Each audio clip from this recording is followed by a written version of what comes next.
Before we get this episode started, I want to announce the winner of my last podcast episode giveaway. I gathered together 2 full envelopes of merino fiber. This merino fiber is from the most recent fleece that I purchased at the Maryland Sheep and Wool Festival this past May. And I wanted to create more space in my life and give the remaining amount of fleece to a good home. Someone that might want to use it for learning to spin or try raw fiber for the first time. So I'm going to add to the screen right here the names of the 2 winners. I will have contacted you through your comment on my previous YouTube podcast video. So if you could respond as soon as you're able and let me know your address, that would be so much appreciated. And before we get started again, I'm going to offer another giveaway. I actually have to go run and grab it. I'll be right back.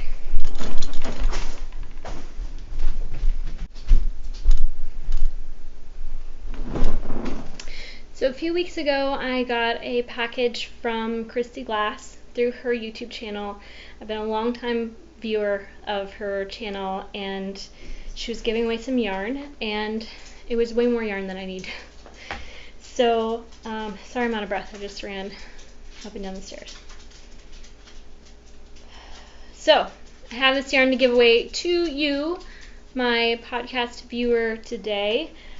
This is Peruvian tweed. It is really soft, definitely next to skin.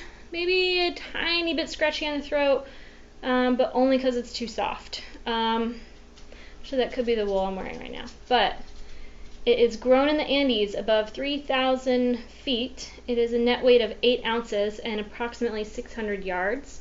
It is 100% superfine alpaca, and it looks like a 2-ply. It looks like a 3-ply, but one of the plies looks like a blend of 2 very loosely spun. So the construction appears more like a 2-ply yarn. If you want to win this, all you need to do is leave a comment below, and feel free to mention what you think you would make with this 600 yards. Maybe a nice shawl or a hat and glove design. Alpaca, I will say, does not repel moisture the same way as wool. So I would totally do a hat, would totally do a shawl. The gloves, I'd be afraid they get wet, they stay wet. The second part of this giveaway, so this is all for one person. I'm going to ship this out. Let's say I will ship out this package after Rhinebeck. So the Monday or Tuesday after Rhinebeck, I will shoot for sending you your notification of winning.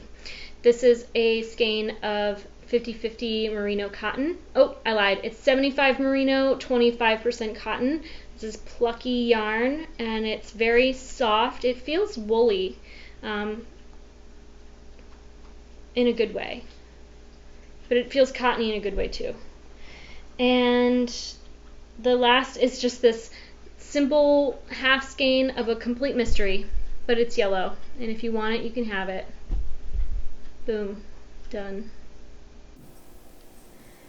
Hello, and welcome to the Thread to Mend podcast. My name is Taylor, and I'm coming to you from Baltimore, Maryland, and this is a podcast about all things fiber related.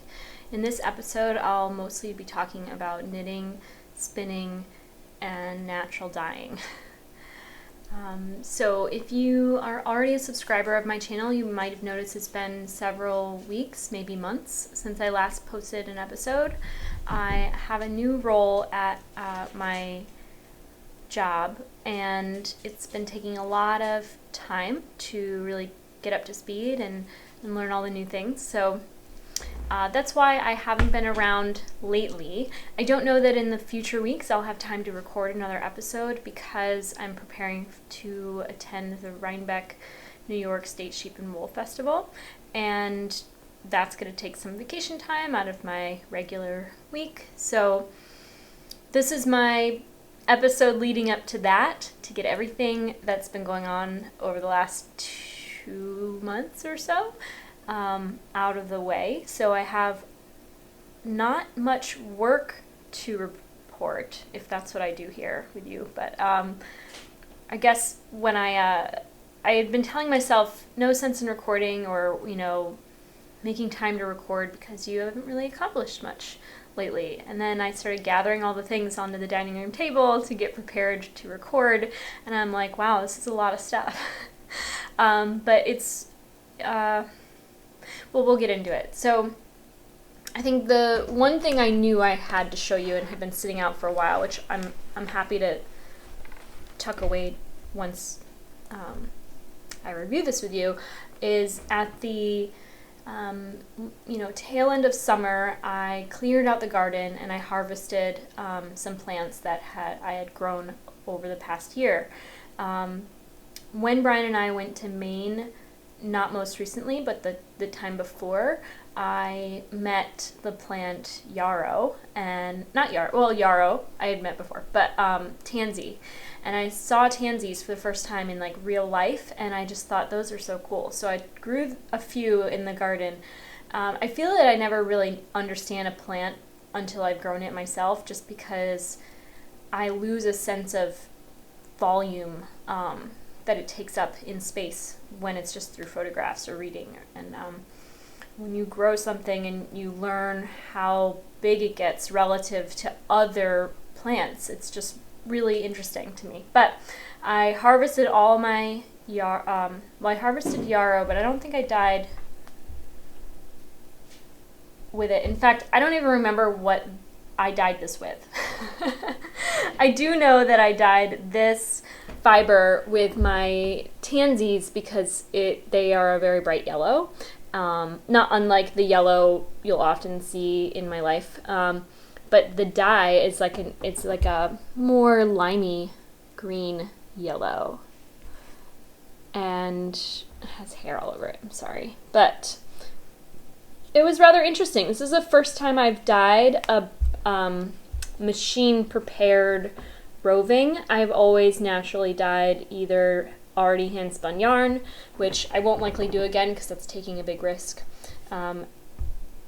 or raw wool, which I then would comb and prepare in that way. So this was much easier than that because the processing's done already. So it's a little bit more of an immediate product, I guess, or immediate sort of gratification.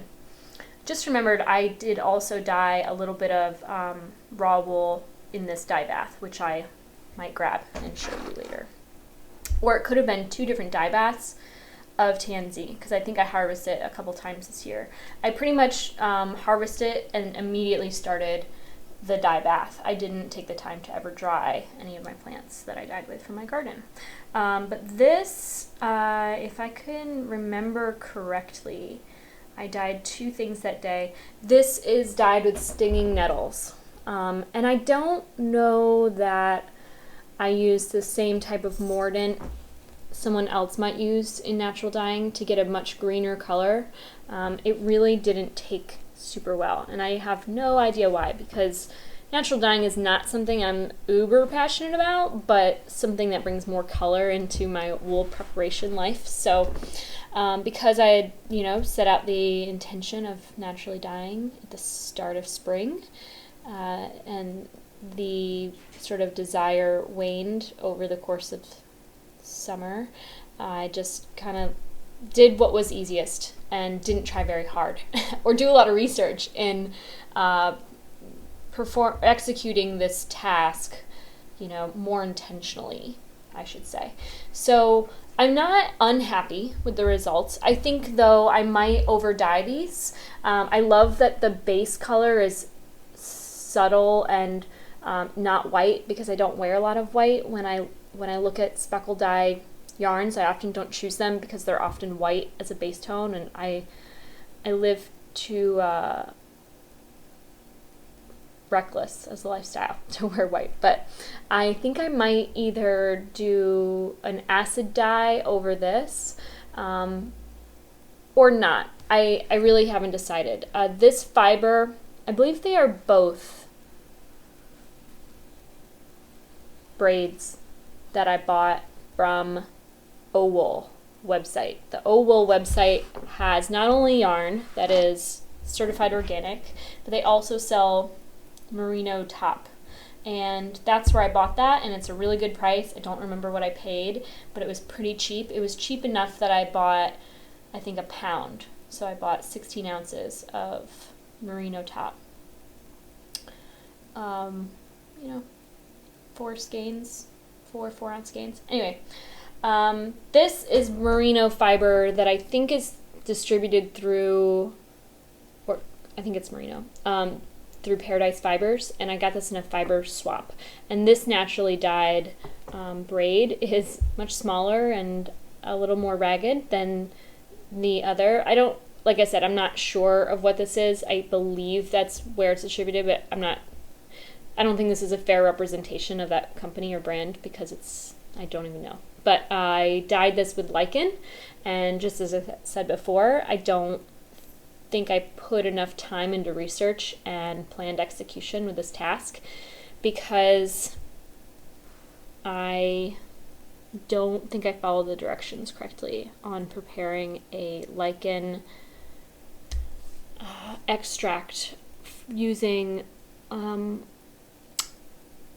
ammonia and water fermented extract. So I pretty much just mixed my lichen with straight ammonia in a jar, let it sit for a long time, and then poured some of that, just a small amount of that jar out and threw the wool in, and then I actually let it sit outside in a bucket not a bucket, it was a stainless steel pot, for weeks. Because I started the task and then I had to stop, and then I just let it sit out for a long time, and this is the result. So I might end up spinning this. Again, I might not. I might continue my natural dyeing or acid dyeing adventures, just using this as like a sample or test braid, and then maybe I'll spin it one day, or I'll give it away to a listener. I have been knitting.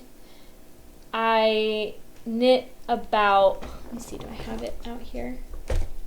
I was using this project bag, but I think I've since emptied this project bag in preparation for a new project. Here it is. I knit about half of the chart of Caitlin Hunter's sepia pattern. I got to about here, and I realized that my colors were inverted, and I was knitting the motif design with my main color. It put me in a bit of a mood for a short while. I remember feeling anger and frustration. And so I undid that. I didn't even finish unraveling it because I didn't want to, I guess. That was how frustrated I was. With just not paying attention. And I think that has a lot to do with the fact that I've just been so distracted lately by other things that are not knitting. So you can see why I might have put off recording this episode. Now I have started another project that I enjoy, and I love how it's knitting up so far. However, I feel that this is a pattern, because I'm not a shawl knitter, I'm mostly a sweater knitter. My recent knitting experience or life has been knitting sweaters. I find that shawls instructions, not all shawls, but this shawl and other shawls, have a recipe that is a little more intricate than my working memory can hold on to. And so I feel that I need to reference the pattern, even if it's just repeating 8 rows, or repeat these 4 rows 4 times and then do this one simple step. I find that my brain is just not capable of holding all that information. It's like I'm already full and I can't fit that much more in. That's how I feel right now. So I've knit this much. This is the front. I noticed too, and again, I'm not a shawl knitter, so maybe you have a tip out there in the shawl knitting world. I find that my first stitch, because this is, I believe the term is knit on the bias, it's like tighter, and so I'm getting a little bit of a cinching across here. I mean, maybe that will block out once it's like a fully sized shawl. I hope that might block out. If you can put my mind at ease and tell me it will, that would be really great. Just comment below. And this is me knitting with the Zabber ball, I think it's called. I removed the tag, I don't have it with me, but you've probably seen this before. I'm sure it's in a lot of stores. I think it's a German company, and it's a 2-ply, not variegated. I don't even know if self-striping is the word. It's like a gradient shift thing. And I am guessing that this yarn is like a potato chip yarn, where you get through like one color and you want to keep going and not stop and just see how one color moves into the next color. I find maybe the repeats are a little long for my attention span with this project, like the combination of the two. So I was really like struggling to just remember the pattern, and then I decided to switch to my color work when I felt like this just got a little daunting. I think too, like the more I knit it, the easier it's going to get, because I'm going to have more stitches to do between steps. So like at the start it was like, you know, a lot to remember. I think it might get easier as I keep going. I'm knitting it with a skein of hand spun yarn. This is a Cormo Cross fleece that I bought, I think at the Maryland Sheep and Wool Festival this past year, and it is naturally dyed with pokeberry as the pink, which is not a color fast dye. So I'm knitting this with the expectation that it'll eventually fade to yellow, and then it's plied together with a yellow color that is dyed using one of two plants, and I can't even remember what those are. I feel like my memory is a little bit shot, again, because my brain is just full, and I'm carrying that in my Darn Yarn Minnesota knitting bag. It's a little bit big of a bag for the project, so I might use a different one for this, but I thought that the colors looked really good together, and it has my little Elizabeth Zimmerman pin on it that I got for Christmas last year, which I really love. She is a matriarch of the knitting world. Speaking of, I just discovered, and I don't know why I didn't know this, I'm a little embarrassed to admit it, but I did just discover that Barbara Walker, who we all know as the author of, what is it, Illustrated something knitting? I just bought a copy, but it hasn't arrived, so forgive me. Treasury of Knitting, volume 1, 2, 3, and 4, maybe more. She's also an author of books on the subject of women's mythology and religious folklore. And she published a book on tarot. It's called The Secrets of the Tarot, Origins, History, and Symbolism by Barbara G. Walker. And I haven't read it yet, because my mind has been so full, and I feel like I'm having a really hard time right now sitting down to knit.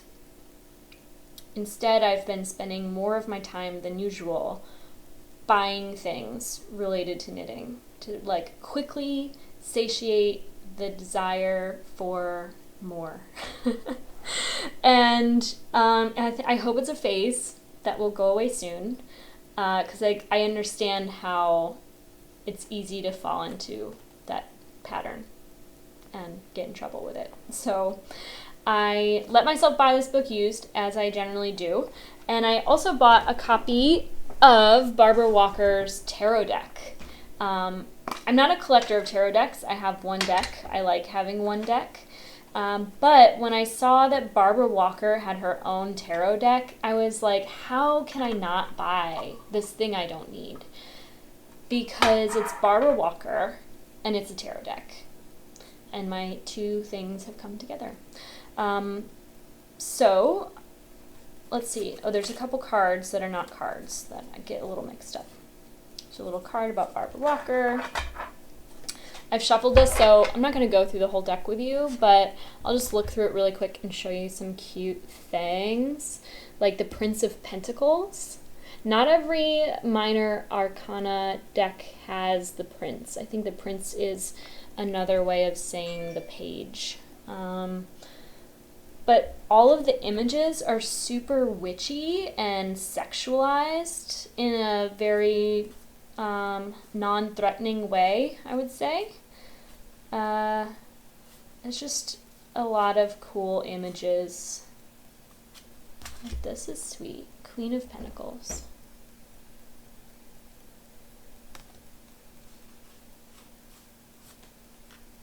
I mean, her art is not, it's interesting. I feel like it challenges my perception of what is good. The world. Look at that powerful woman. Anyway, I like it. It's fun. Have used this maybe once since it arrived. So I'm going to have to find a little bit of discipline in my life somewhere and get it together. The Prince of Swords. Now that is a little violent, I will say, but it's life, right? I guess I'll check my phone really quick because I hear that it's going off. We're back.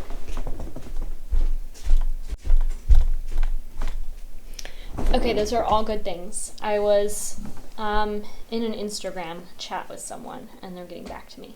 So, okay, so those are not just some of the things that I've bought recently. I picked up. Okay, so I went on a shopping spree at Fringe Fiber Company's website. Fringe Fiber? Fringe Supply. Fringe Supply. That's where I went. I went online to fringesupply.com and I bought 3 new books.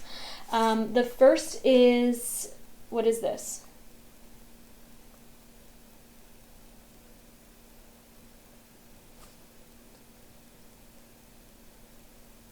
I'm sorry. I don't know how to pronounce things right. So I'll just tell you that this is a book by Marianne Isegar. You can see it right there. ALJ. Is it Ace? Aslund Jensen? Anyway, this is a pattern book, and if you haven't heard of Isegar, if I'm saying that correctly, it is a imported yarn. It's not domestic to the United States. It is one that might have a long history, but I've never been to a yarn store that carries it, so it's new to me. I would very much like to travel to a store that carries this yarn. For the most part, what I found in its patterns, or the patterns of this yarn brand, is it'll carry like a mohair lace weight with a fingering weight, or a lace weight with a lace weight.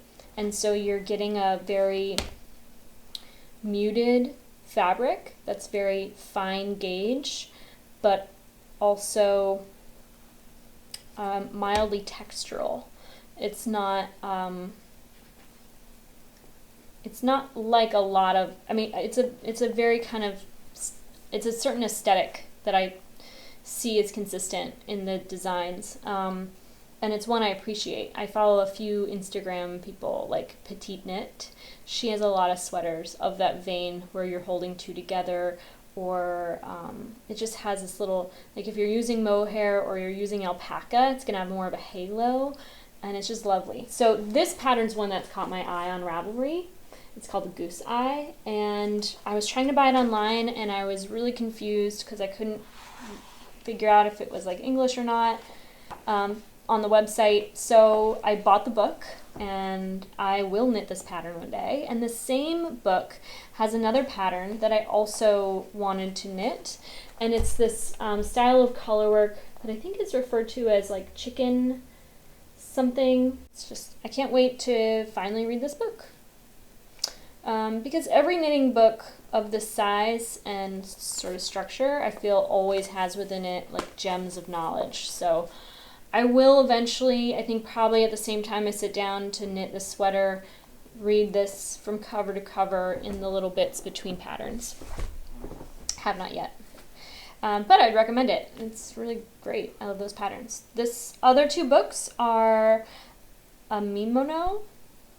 Gosh, I should have practiced reading these, but I'm just giving myself one shot to record today. So this book is The Artisan, and this book is Knit, or K-Knit, however you want to interpret that. And these are also pattern books with just a lot of beautiful photography and patterns. I love this one. I think that if I knit like a fitted cardigan, I really like that little bit of that, I guess, slip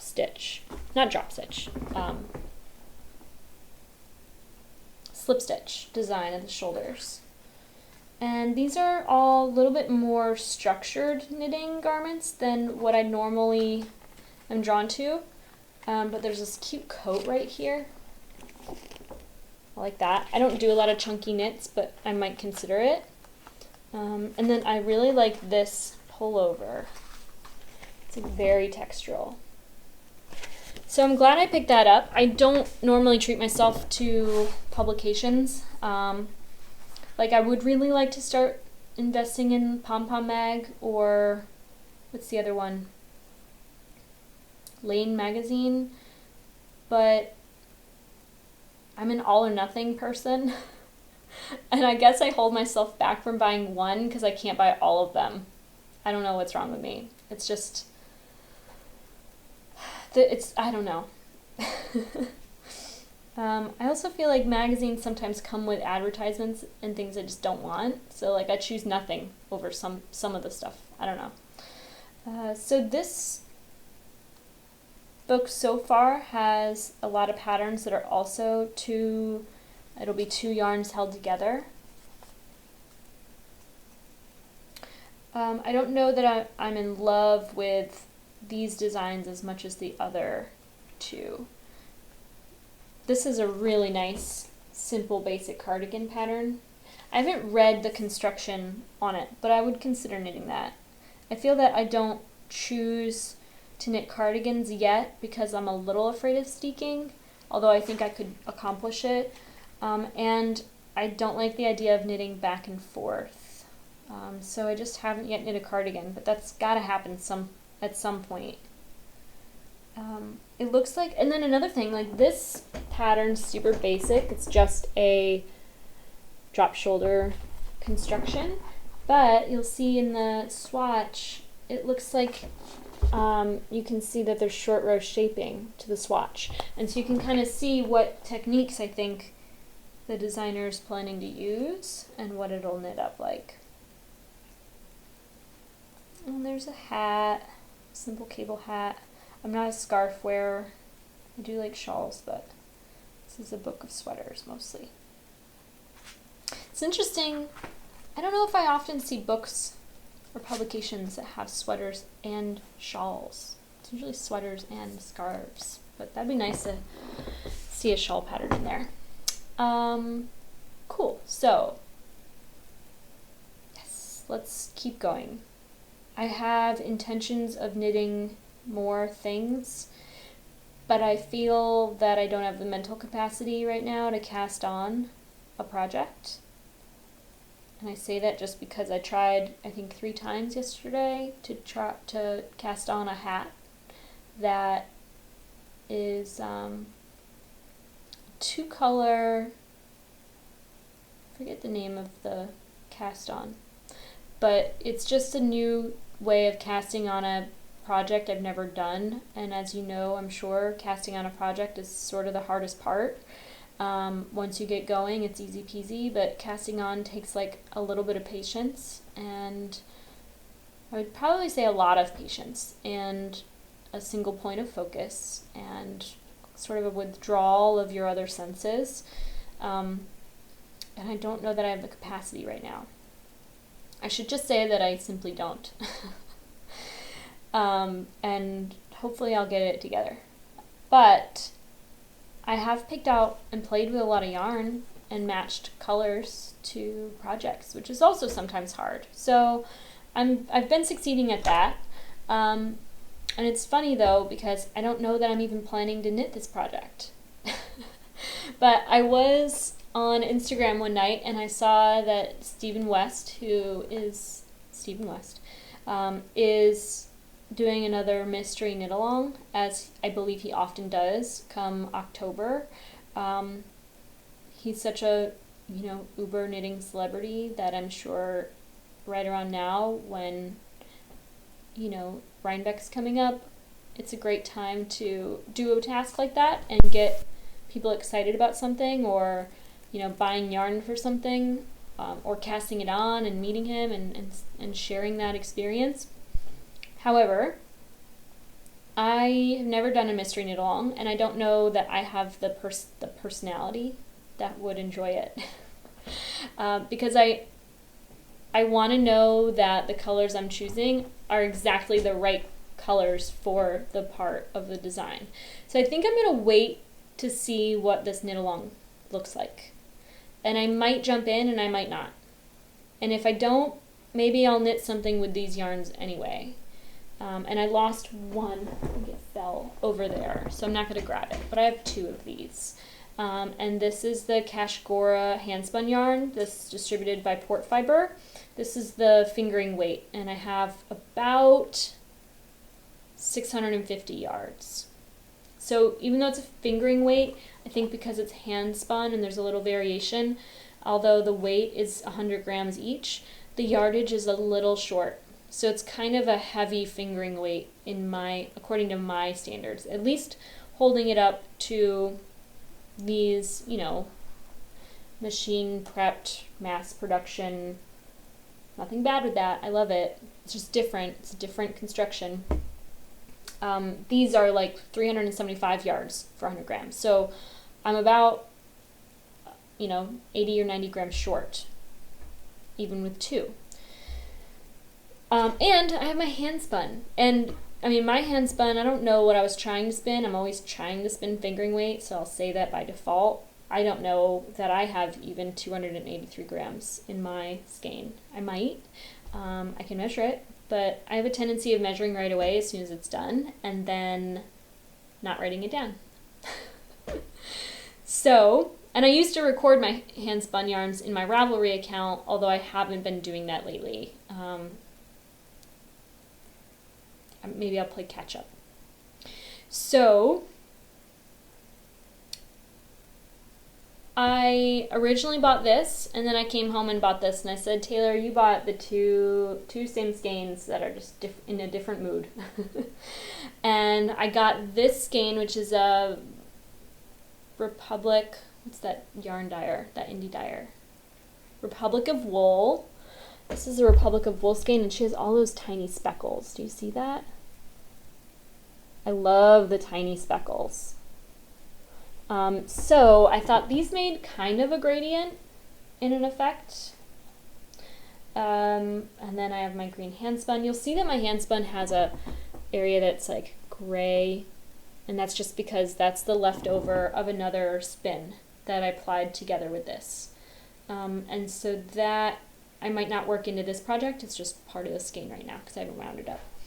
And then for salad, I was thinking of using my Kashgora. I don't know. I'm just not sure. I love all these colors together, and yet I'm just not sure it's the right mix. So, but if I do anything with these, shouldn't they be together anyway? I don't know.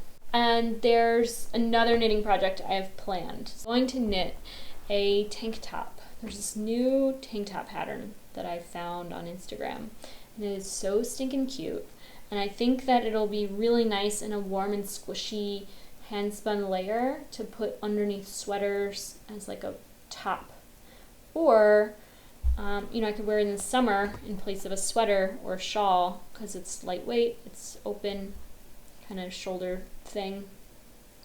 So I have quite enough of this that I feel confident I can knit a tank top and not run out of yarn. So maybe I'll cast that on. I don't know how. Maybe I could just test swatch. I should knit a swatch right now with my brain working this poorly just to save myself the frustration. So I will put a image of that tank top right here.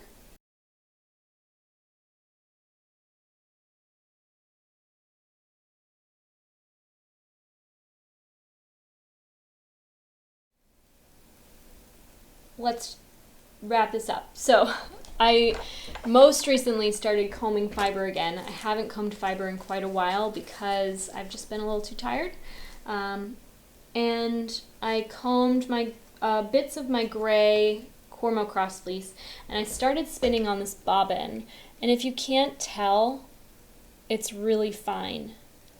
And I started spinning so fine that when I was plying it back on itself to attempt a 3-ply, a chain ply, it was just not working. So I didn't respun. I just took off this bobbin, said let me start over, and I have a new bobbin on my wheel. So I got about that much spinning done before I realized I was just getting way, way, way too thin, and I have about this much spinning on my new bobbin. So, you know, maybe eventually I'll start spinning samples. I think I might have said already, I'm a little all or nothing. So I just don't stop spinning once I've spun enough to just like ply back on itself. I mean, this might not be a bad single yarn, actually. It's like really balanced.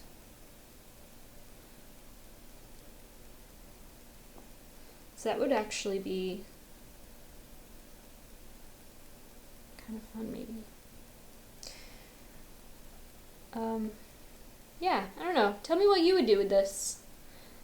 It's like so stinking fine. I feel like unless I did a 3-ply, I don't know what it could be. And do I really want to spin a lace weight single ply yarn? I don't know what I'll knit with it.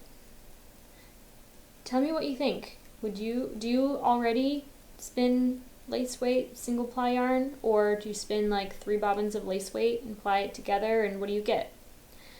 I would need to buy a Lazy Kate if I'm going to do a 3-ply off my bobbins. So tell me your thoughts.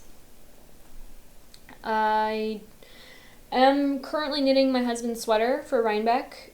I'll show it to you when it's finished because it's not that exciting. It fits him, but now that I'm knitting the sleeve and I have him try it on, I'm realizing I really don't like the neckband.